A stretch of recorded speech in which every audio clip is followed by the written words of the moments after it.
Hi and welcome back to the AHF. Today I'm going to be reviewing another range of cold steel products, which are these training knives.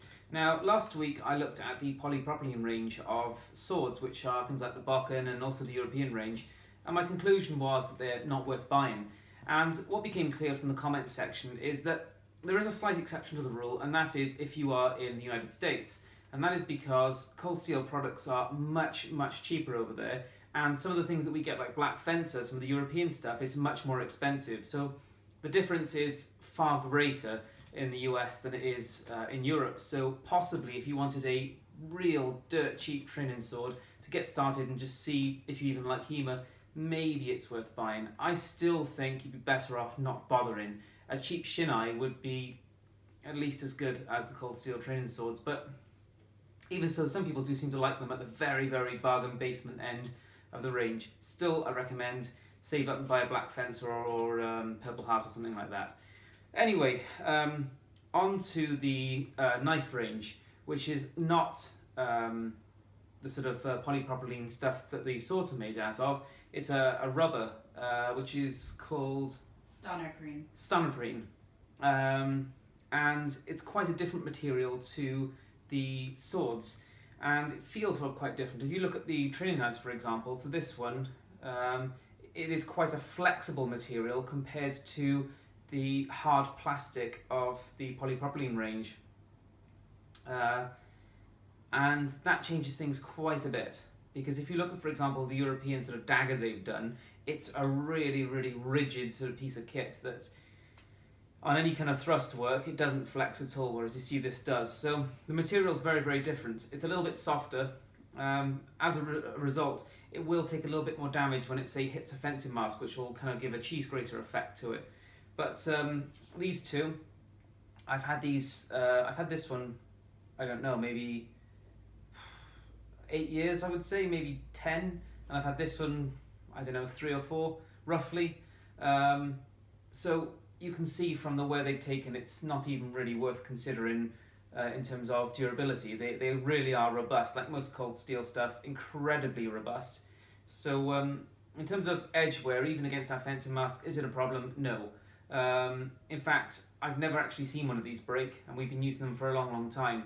So I think once you buy one, you're going to have it for life, unless you lose it. So yeah, durability wise, they really are good. Now, obviously, what you're trying to represent, this is a nice sort of coffin handle Bowie knife. I've got an original, actually British manufacturer Bowie knife here. Obviously, a Bowie knife is quite a heavy fighting knife, and I mean, I think my one here weighs about 500 grams. It's the weight of some small cutlass, actually, and the training knife is around about 150 grams. So yeah, you're talking somewhere sort of around about a third the weight of an original. So do bear that in mind. You're talking about a very light training weapon. And as for this one, it's kind of representing the classic Fairbairn Sykes knife, what is typically called the commando knife. It's a classic sort of British World War II and onwards sort of stiletto dagger. And yeah, it represents it quite well, but yet again, it's about 1/3 the weight of the original. Overall dimensions, well, it depends what kind of knife you're representing, but they do represent the weapons that they're intended to quite well. They're comfortable, they're easy to use, they work quite well for fencing. The Bowie knife, even though it is a 19th century design, it really does work well for actually a lot of different dagger work.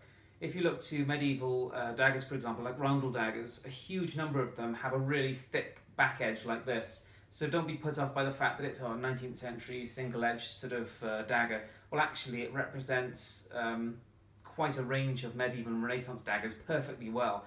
If you just look at the aesthetics and rule them out and just treat it as a simple training knife or dagger, it works really well.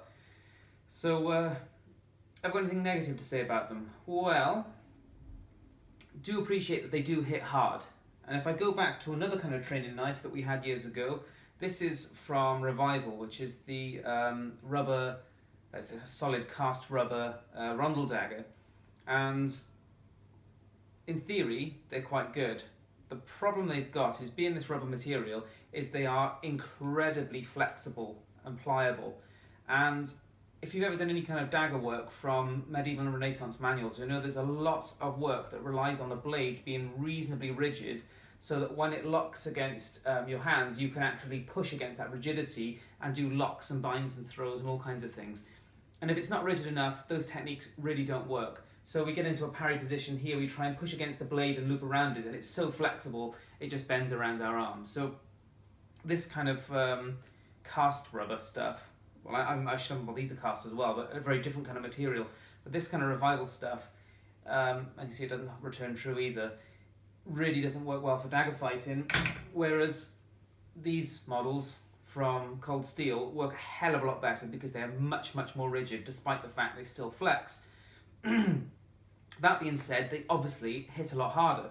Is the revival one, you could thrust people full power with that in no protective gear, and it's completely safe. Whereas these, they will hit hard, and the thicker the blade, obviously the Laredo Bowie is much, much thicker, will thrust a lot harder. It takes a lot more pressure to flex the Bowie than it does this sort of Fairbairn Sykes type knife. You remember what it was called? The Peacemaker. Peacemaker. Okay. So the Peacemaker, if you want a knife that's got a reasonable amount of flex for your sparring, the Peacemaker works really, really well. If you want a bigger knife that is a lot more rigid, then the Bowie is your friend. And overall what we found with these is, firstly, they're incredibly cheap. And an incredibly cheap product, you can forgive a lot of things. But there's not much to forgive. As far as a knife trainer goes, they are really quite good. Being all black is a slight irritation, I suppose, on some of the time, because our equipment is all black, so they can be hard to see in some actions and some videos and some sort of training aspects. But if you don't mind it being black, because Cold Steel likes their tactical black everything, as long as you don't mind that, I think they're great, and they are incredibly cheap.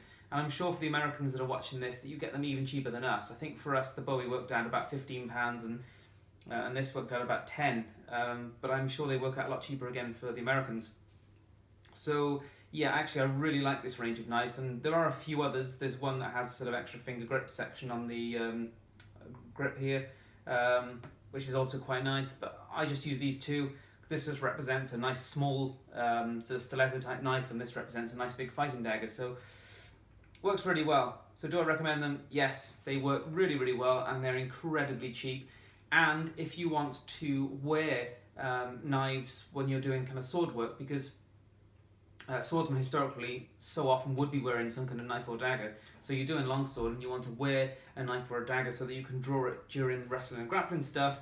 Again, fantastically good because they are cheap, they won't break easily, and they will give a bit of flex if you actually, say, fall on them. So yeah, I think they work really, really well. Don't be put off by the fact that they might visually look like something different to the time period you study. As far as a training weapon goes, they are excellent. So yeah, I really do recommend this range. I noticed they've also got some kind of Renaissance sort of side ring dagger, like you would use with rapiers, in this range that's coming out this year. So that should be quite a nice product as well. So thanks for watching. I hope you enjoyed the video.